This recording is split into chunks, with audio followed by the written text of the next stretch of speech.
now hiring. It's a good news story in the auto industry. It's probably the only good news story in Canada today. Hundreds of new job openings as Windsor Assembly prepares to relaunch its third shift. Plus, too close for comfort. This shouldn't be 120 feet away from my house. A Harrow man speaks out about a towering issue. And new top cop. I am absolutely as proud as can be to be serving the people of this community who have given me so much. Meet the chief of Windsor Police, effective immediately.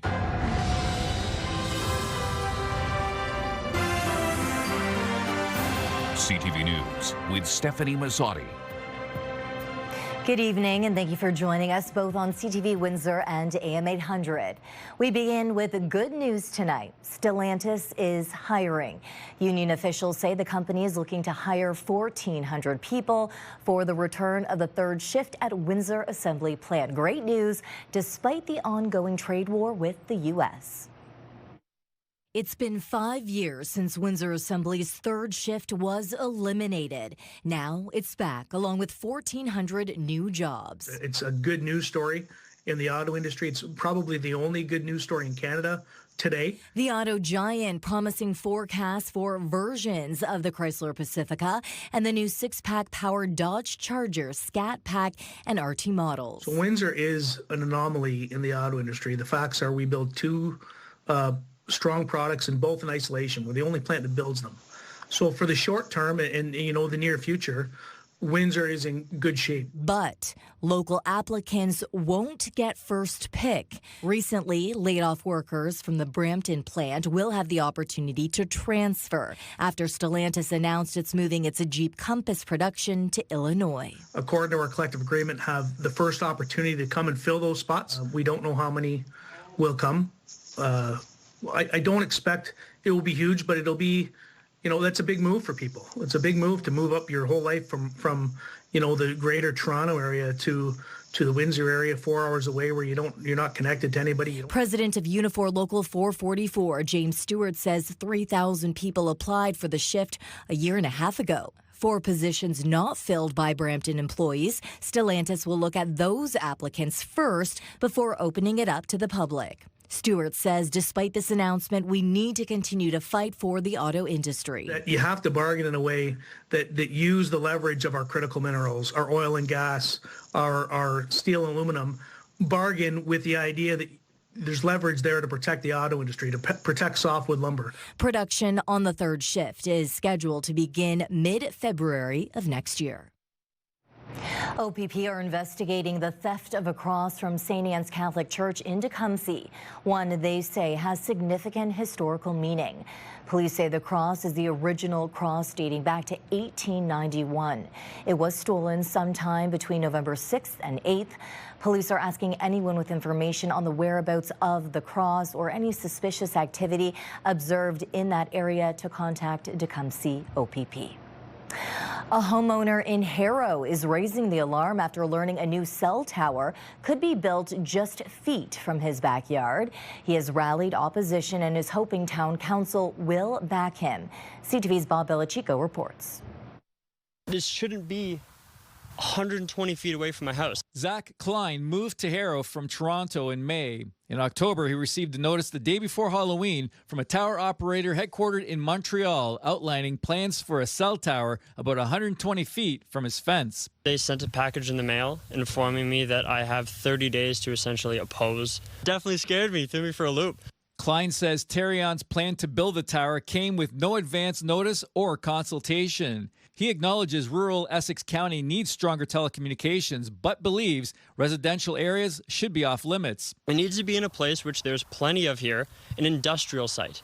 A site that there aren't people living here and raising families. That's all we're asking. Within 5 days of launching a petition, more than 600 people have signed on in support. Now, throughout his research, Klein said he found the town of Kingsville is also pursuing a similar tower project, but has held public consultation, something he says Harrow residents weren't afforded. They got to talk to Terrion, they got to talk to TELUS, they got to talk to everyone who's involved, but for the one place that's getting it put up, 120 feet away, there's no open house for us, not in Harrow.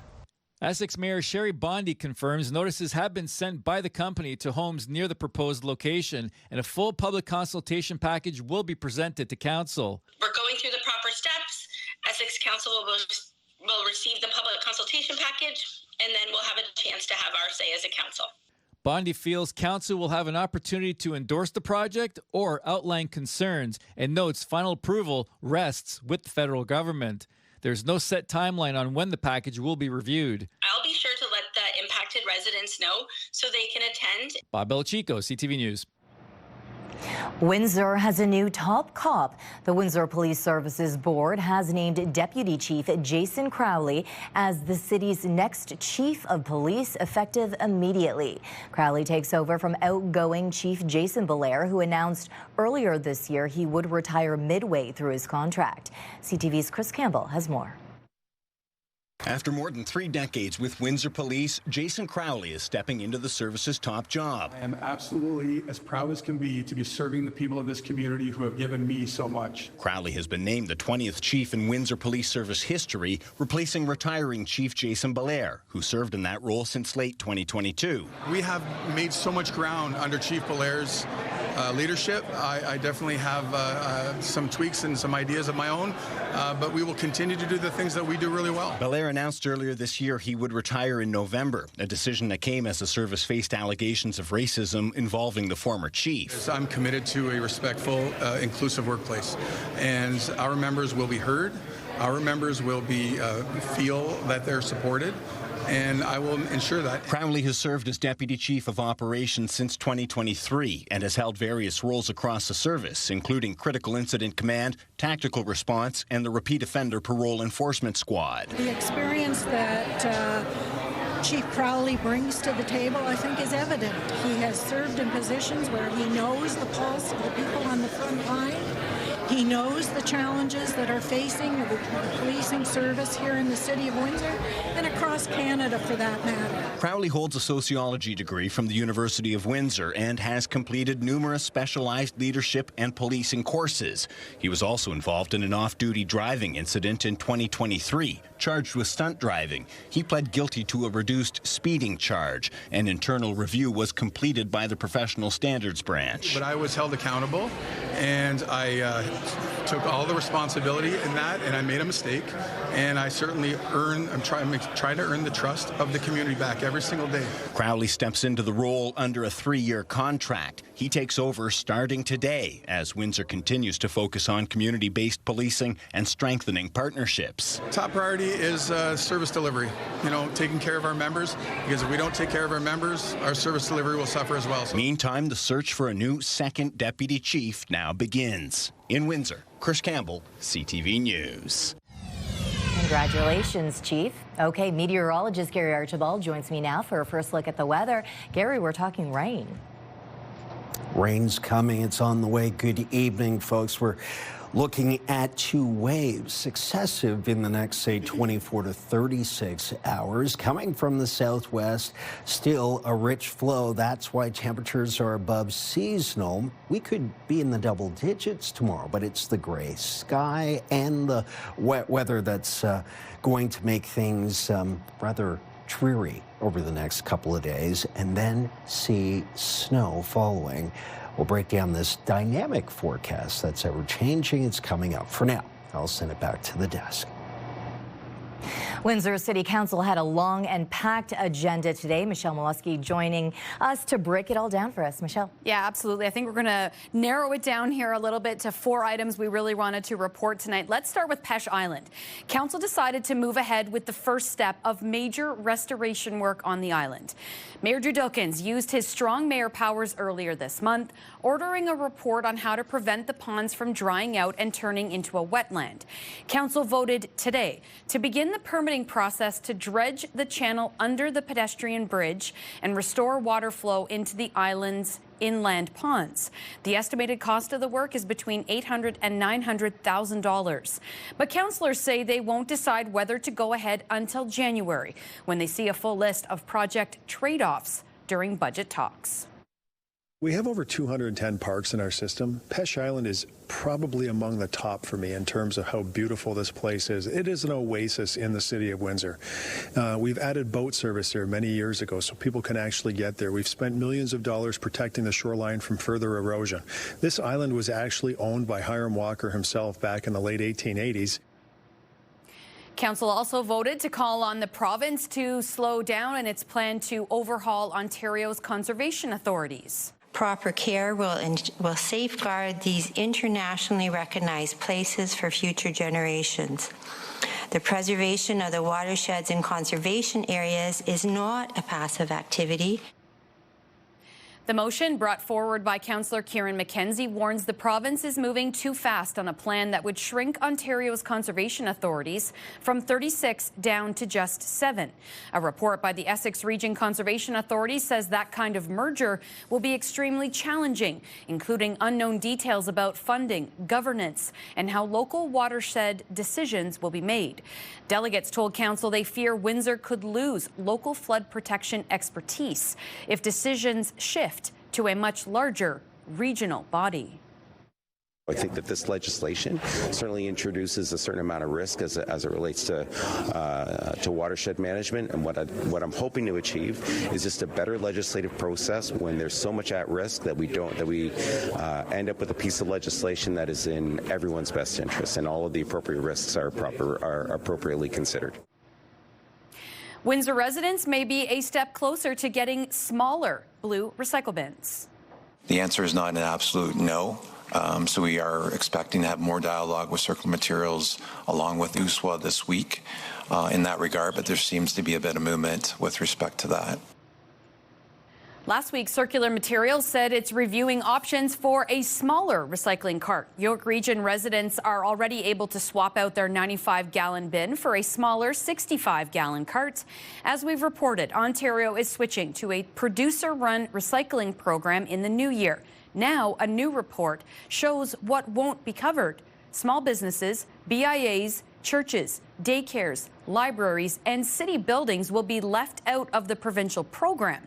That means the city might have to run its own recycling program just for those groups.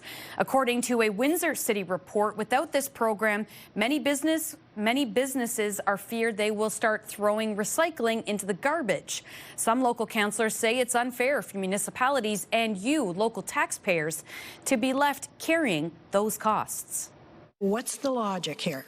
Municipalities shouldn't have to bear the expense of picking up producer provided, extra packaging because it's in a BIA.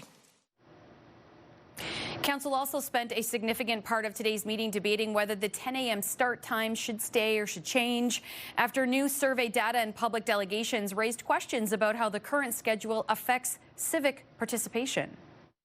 The results of the public survey regarding council start times showed an overwhelming support for a 6 p.m. start time, and yet the recommendation of council is to keep the time at 10 a.m. The city's report shows 51% of residents would prefer council to start at 6 o'clock in the evening. Roughly 25% still like that 10 a.m. start. Despite that, council voted today to continue as is a 10 a.m. start time for 2026. However, the decision on changing the start time itself has been deferred until a report on engagement, technology, and compensation comes back early in the new year. The challenge here is public engagement, and I don't think a start time of a council meeting has anything to do with public engagement anymore, because you go to where the information is, you know where to find it if you're looking for it. I think the problem's on the back end. We have to try and get to more people, and we're not getting to enough people because our messaging isn't in the right places. The report also notes that moving meetings to the evening would add $19,000 to $26,000 in overtime costs, limiting staff availability to provide real-time answers during those very key debates. Stefanie, and that's from council today. Yeah, as you know, these meetings can last a very long time, but you were able to whittle it down. Narrow it down just a little bit. In a few minutes. Yeah. Okay, Michelle, thank you for this so You're much. Welcome. And the city is asking for feedback on whether certain one-way streets in Ward 3 and 4 should be converted back to two-way traffic. An open house is being held Tuesday at the Caboto Club starting at 4 p.m. The goal, the city says, is to improve livability and address traffic calming concerns. Ward 4 Councillor Mark McKenzie says residents often complain that one-way streets encourage speeding. Opinions so far are mixed. Those unable to attend can access a virtual information center and submit feedback online until December 12th. The Salvation Army's annual Christmas Kettle campaign is now underway in Windsor.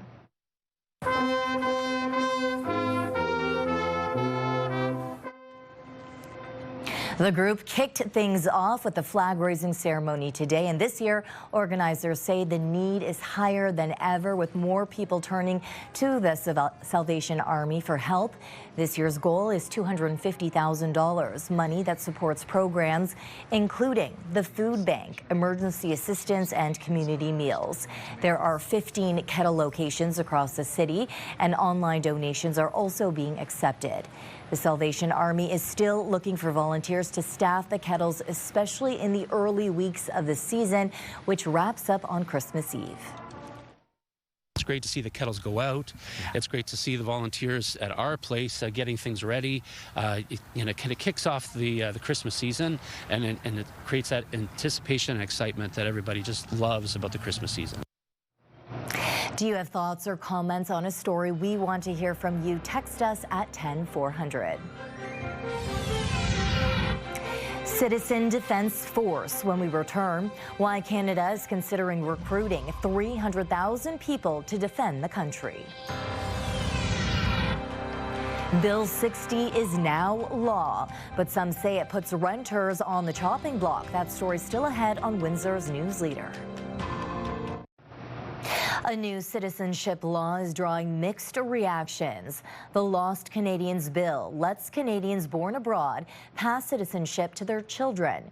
Critics say it discriminates against adopted children, however. CTV's Camille Carmali reports. Little Nathaniel is as much part of the Langtang family as it gets. Born in Zambia, but adopted by Canadian parents from Toronto. Well, we're a pretty tight unit. Our son is the most important thing that's ever happened to us. But his mother says new legislation discriminates against her son and other adoptees born abroad because it makes them have to prove they're Canadian. It's utterly cruel what the government has done to us as a family and to other families like us in Canada. And it's just mean. The Senate has passed this bill. Last week, the Senate passed a historic bill called the Lost Canadians legislation. Now a Canadian parent who was not born in Canada can pass down citizenship to a child who was also born abroad. But the parent must show a substantial connection to Canada, which includes spending at least 3 years in the country. The same substantial connection must also be proven by children born outside of Canada and adopted by parents residing in the country. They're called inter-country adoptees. Canadian parents who have adopted children from abroad say the rule is discriminatory because children adopted in Canada don't have to go through the same substantial connection test. It sort of creates an entire set of barriers for them, for their travel as well. So there are real life implications for these inter-country adoptees. Officials say close to 2,000 or more children adopted from abroad could be affected, with the issue potentially prompting a legal challenge. We are open to dialogue with the government. It seems to me that this particular issue is capable of a narrow legislative fix. Immigration, Refugees and Citizenship Canada says more details on how this new legislation will be implemented will be revealed in the weeks ahead. The minister and her team will engage with adoption stakeholders on the issues raised during testimony. We're really hurt. For this mother, she hopes it's not too late. What's your message to the federal government now? My message is to stop bullying my son, to amend this bill immediately. To try and make her son feel at home here like every Canadian child should. Kamel Karamali, CTV News, Toronto. Canada's top military strategists have floated the idea of creating a volunteer force to help defend the country. CTV's Judy Trin has more on what the possible plan would entail. Facing rising threats from climate change, and competing states, testing Canada's sovereignty.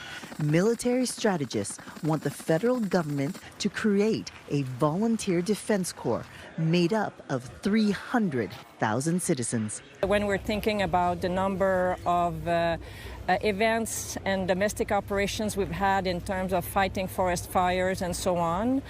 So this is all part of our transformation effort, and all Canadians will be, of course, voluntarily invited to serve.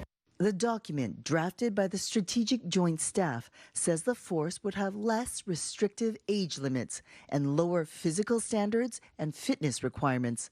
The plan hasn't been approved by the government, but the Defense Minister supports the idea. The notion of having a civil force or civil group of Canadians who are ready, willing, and able to serve their country is something that has been talked about for years in Canada. It's something that our allies are doing and pursuing very, very actively.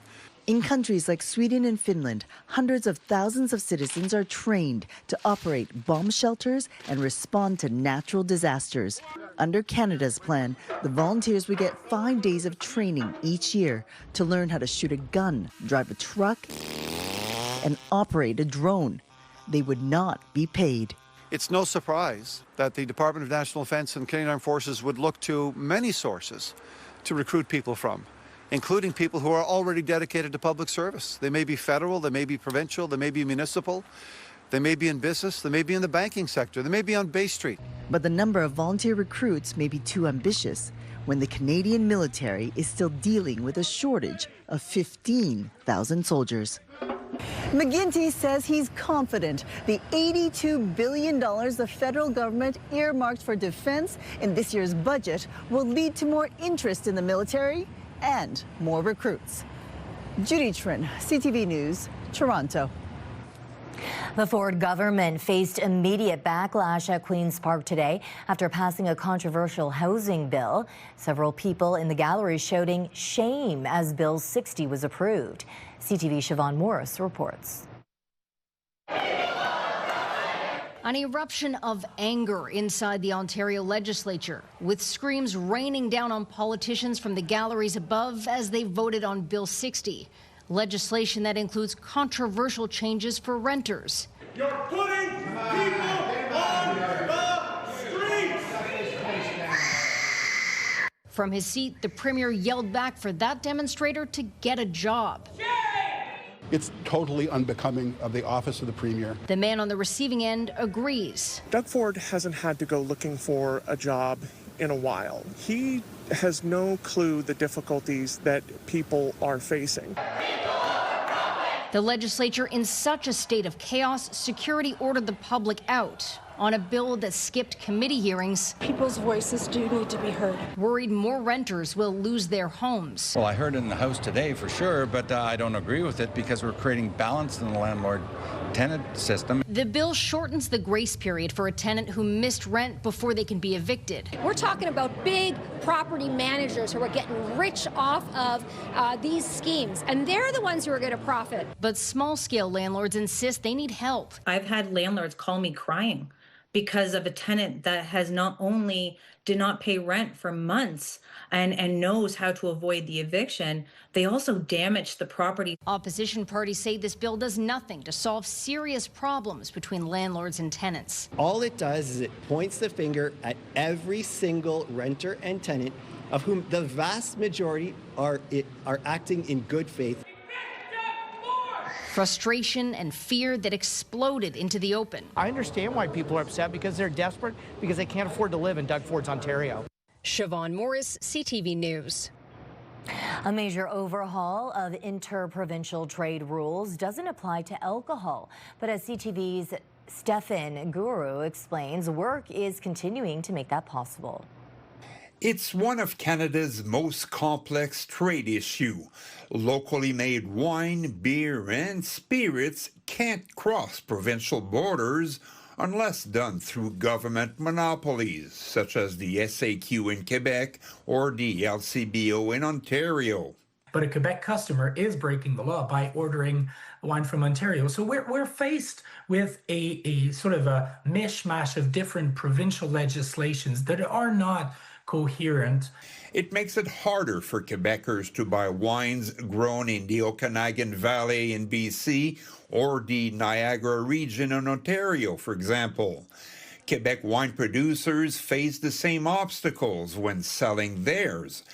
But after Canadian provinces started boycotting U.S. wines, the federal government pushed for easier trade between provinces. Quebec says it's fully on board. It's very important to have a new contracts, the new collaboration, the new challenge with different sectors for the economy. The new legislation would allow individual Quebecers, not businesses, to order Canadian wines directly from sellers in other provinces, something that's currently only legal if done through the SAQ. It's very important to protect ACQ, but it's possible to protect ACQ and open discussion and open action for the contract alcohol with different provinces and territories. Poulain is currently in Yukon discussing the issue with his other provincial counterparts. The plan is short on details. Experts say these are likely taking baby steps in opening the wine trade within Canada.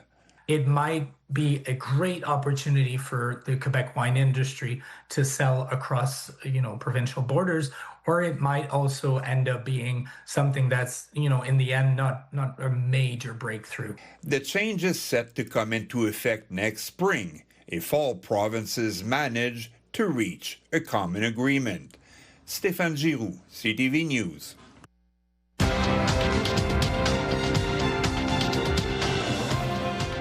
Canada's main stock index was up more on strength in the technology sector. In Toronto, the TSX gained 444 points. In New York, the Dow added 203, the Nasdaq up 599. The Canadian dollar fell 0.04 cents today. On commodity markets, gold gained almost $15 an ounce. Oil is up 78 cents a barrel. You're sitting there thinking, I'm going to die. He was having a heart attack. So why did he switch hospitals mid-emergency? The answer coming up. Let's take a look at our CTV News weather snapshot. Thanks to yours truly, I got out and took this. Wow, the colors over the weekend were spectacular. Hopefully you enjoyed it. Hey, we'll need the rain gear and then winter coats all happening this week. I'll break it down next on the CTV News Windsor.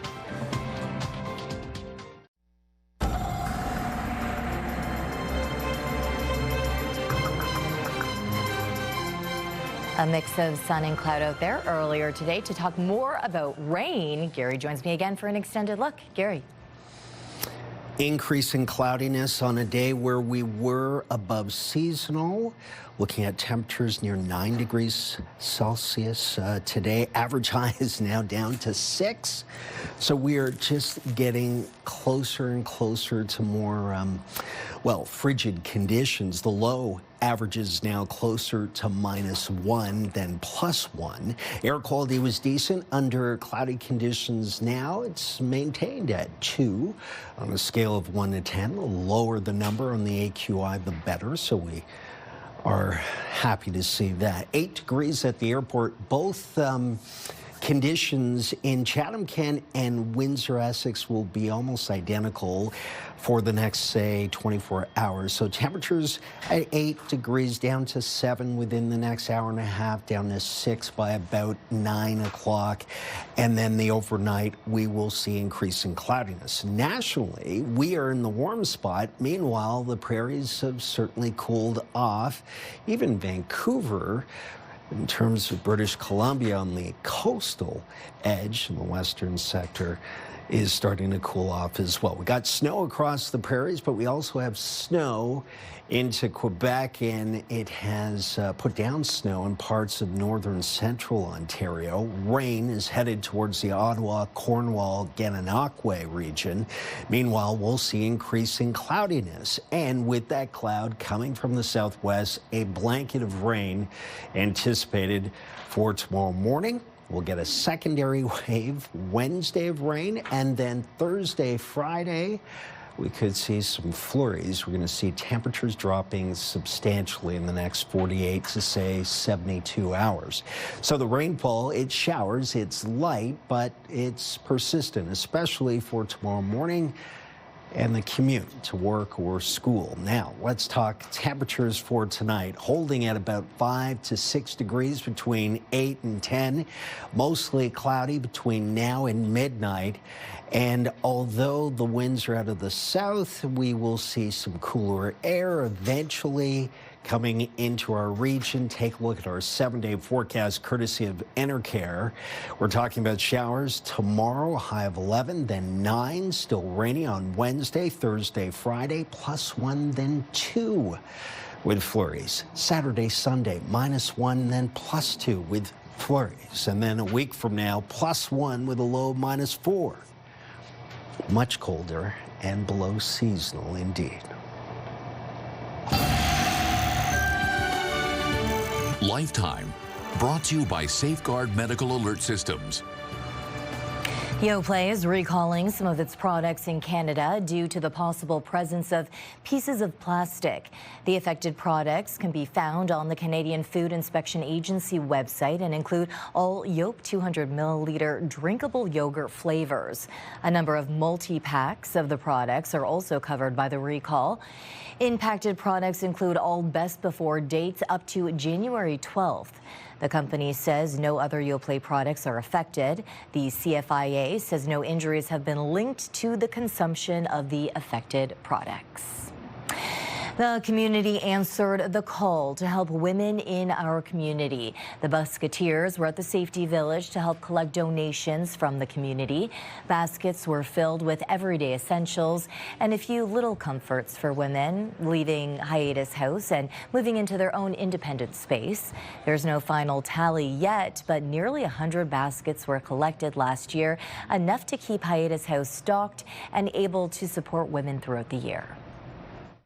We have a big project right now, HWOW, a hub without walls, where we have workers throughout Windsor, Essex, and we know that the need is there, and so we want people to know that we are available and that they can reach out and looking for information. We're asking for help. A Winnipeg man says he was not being properly treated at a local hospital, so he left and went to a different one, all while having a heart attack. CTV's Alex Karpa has this story and a warning from doctors that this sort of thing is happening more often. Yeah, this is what my heart looked like. Heymana Romana was experiencing terrible chest pain on July 10th, 2022. I can't describe it. You're sweating, your hands, you can feel yourself drifting off because of the pain so severe. He went to Winnipeg's Health Sciences Centre where he was triaged and told to wait in the emergency room. But after 2 hours, his pain kept getting worse, and he says no one came to help him. You're sitting there thinking, I'm going to die. He realized he couldn't wait any longer and left to get help elsewhere. Within 15 minutes of arriving at another hospital, doctors told him he was having a STEMI heart attack, a blockage in a coronary artery, and needed immediate treatment. The surgeons and the doctors down at St. Boniface Hospital saved my life. Shared Health, which runs Manitoba's largest hospital, says patients get scored based on their symptoms when they arrive in the ER. This score determines how often they should be reassessed. Romana says he required checks every 15 minutes, but claims that did not happen. This is becoming more and more of an issue. In an ideal situation, cardiologists advise a patient with a STEMI should have their artery opened up within 90 minutes. People can misdiagnose these, people can make mistakes, these sorts of things happen, but a STEMI is really one of the, small number of situations where that person should be taken to the angiography theater immediately. Romana has had a tough couple of years. He says his heart now only pumps between 35 to 40%, which has put him in heart failure. Once upon a time, I could, ride my bike 20K, run 5K. I can't do anything then. He has since filed several complaints against the hospital and hopes his story will shed light on ongoing issues in the ER. Alex Karpa, CTV News, Winnipeg.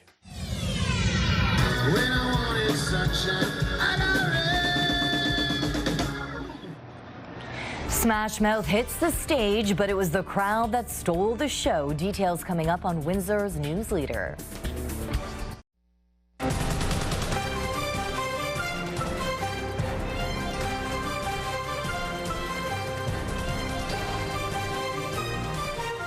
The holiday train rolled into Windsor with lights, music, and a boost for local food banks.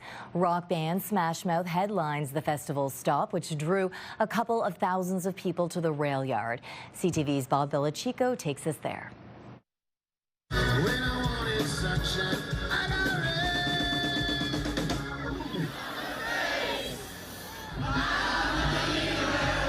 A fun moment during the Smash Mouth concert as fans sing along. The CPKC holiday train rolled into town, looking to spread holiday cheer and help the Windsor Essex Food Bank Association. This is my first time coming to this, actually. Yeah. What do you think? I love it. It's great. Yeah, I'm excited for Christmas. This is like a family tradition for us. We've been coming here 11 years now.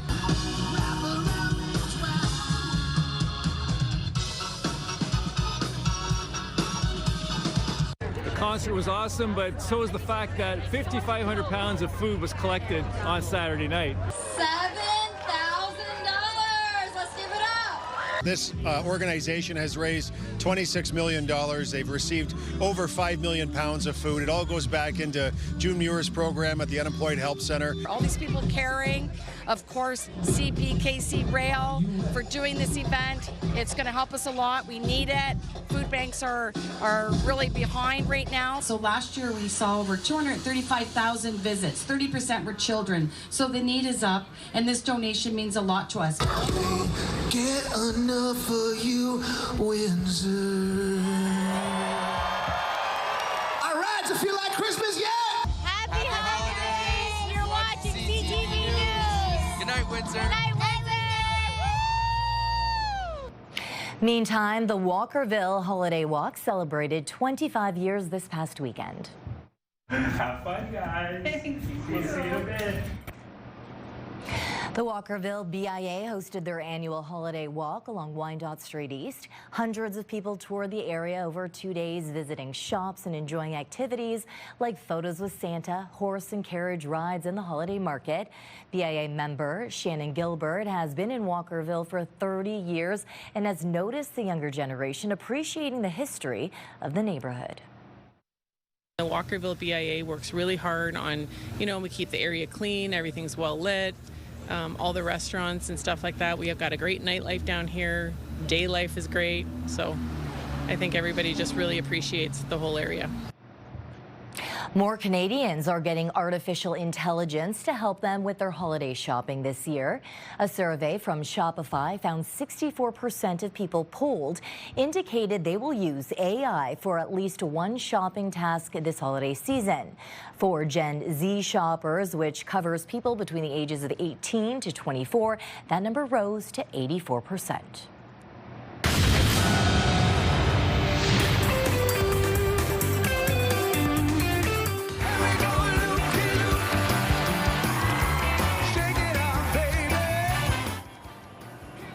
Dance extraordinaire Derek Huff is returning to Caesars Windsor next summer. On July 5th, Huff will hit the stage with his Symphony of Dance Encore Tour. The all-ages show features dance styles from ballroom, tap, and hip-hop. Tickets go on sale online Friday at 10. Tickets can also be bought in person at the box office on Friday, Saturday, and show days from 1 p.m. until 9. Cans for a Cause is back for its 22nd year. Join us as we broadcast live from Devonshire Mall. We'll be collecting cash and non-perishable food items for the Society of St. Vincent de Paul. We need your help, generosity, and goodwill. Visit us online for more information. This is your CTV Windsor Our Community Calendar. The Brentwood Dream Hope Lottery is back with your chance to win big while changing lives in the community. For details, visit BrentwoodLottery.com. Play responsibly. See you next time on Our Community.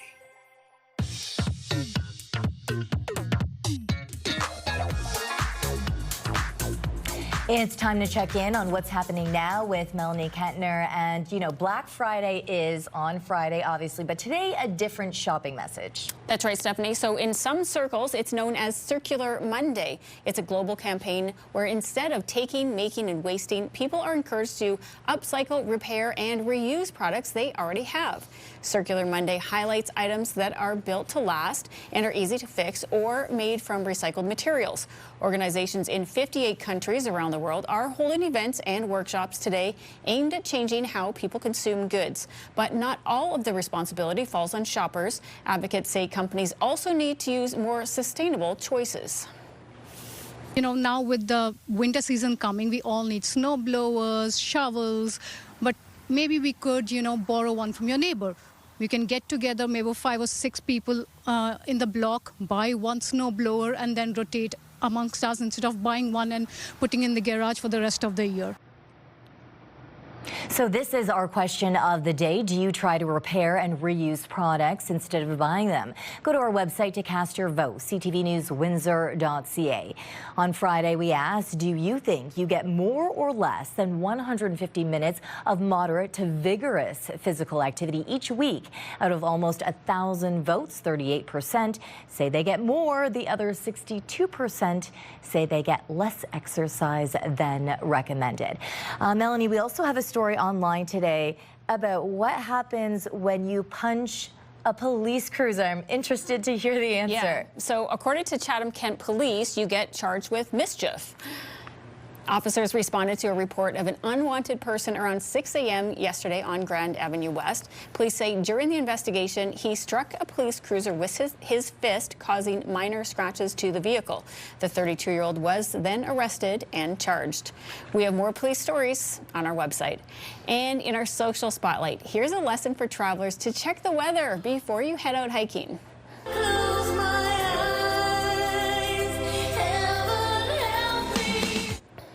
See, this couple didn't look at the forecast and didn't get the view that they hoped for. After walking almost 10 kilometers uphill, instead of seeing the most beautiful lake in Switzerland, all they saw was that fog. I know that Gary is behind us right now listening, and he is absolutely frustrated right now. When I do these things, I try and not look at them online, because obviously they will look like one thing online and then you see it in person, exact example like this.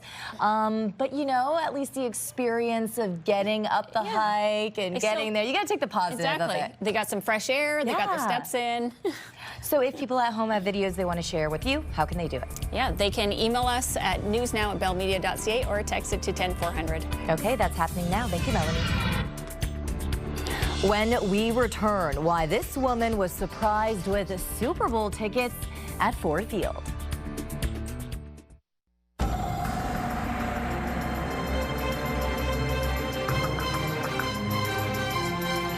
We have rain to talk about, but Gary, I apologize. We need to clarify. You're not frustrated, but you feel like you need to have a one-on-one conversation with travelers before they end up doing hikes like that. I mean, I'll charge a little fee, but yeah, I'm very... Everyone needs a side job nowadays. I'm happy to do it. No. Yeah, checking the forecast, very important, especially when we talk about rain changing over to snow, and that's going to be the issue over the next few days. We're mild enough, certainly, and above seasonal next couple of days, just like today. It's cloudy and rainy tomorrow morning, more with a secondary wave of rain for Wednesday, and then colder air moves in, temperatures drop significantly. There will be moisture at the surface, which means we'll see pockets of ice forming, which means people, I know, a small portion of the population will be caught off guard. So here it is. Because they're not listening to the forecast, just like those travelers. Free of charge. No charge. Okay, Michelle, you are on for us tonight. We're talking about the Dresden dump. You've been covering the story nonstop for us. What's new tonight? Yeah, absolutely. So tonight we'll have details about how the Dresden dump controversy came up today during scrums at Queen's Park. We have reaction from the opposition leaders to the latest salvo by York 1 to reopen that landfill. And Essex Town Council meets tonight to pour over their budget. Travis Fortnum will get us and the taxpayers. All back up to speed. That's going to be included tonight at 11. Okay, thank you, Michelle.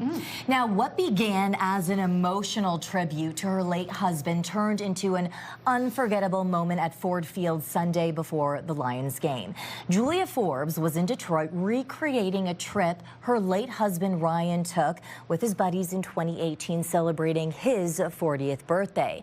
Now, on her 40th birthday, she experienced the same sports weekend built around his favorite NFL team, the Detroit Lions. Unfortunately, Ryan passed away from cancer a year and a half ago, but Julia brought her friends and daughter to Detroit, stayed at the same hotel, got pregame sideline passes, and watched the Lions game just like Ryan did a few years before. But after arriving at Ford Field, she was doing an interview with a local Detroit station when Holly Campbell, the wife of the Lions head coach Dan Campbell, arrived with 2 cheerleaders and 2 oversized Super Bowl tickets. I'm shocked to sort of find out that we're going to be going to the Super Bowl, and getting that gift is just incredible, surprising and emotional, and just sort of taken aback, really grateful. Julia's an all-star mom, and she does so much, so I couldn't think of someone more deserving of it. And you can tell she was really touched because it means more. It's not just her and Lola going to that game. Ryan's definitely going to be with them. Aw, so emotional, Nice the highs, story. the lows. It's a nice, and it was a great game yesterday too, and they ended up winning. Yes. So she must be very excited. Yeah. Good. That's Great a nice PR little story. team. Yeah, I was just saying, great PR team with Detroit. I've done a couple of things when they've been here at Caesars promoting the Lions, and they do a great job. They know their fans, and they're always looking for opportunities like that. A great experience, a great moment. On behalf of our dedicated team here at CTV News Windsor, thank you for watching. For updates throughout the evening, go to ctvnewswindsor.ca. Gary and I will be back with your only late local newscast tonight at 11. Good night. See you then.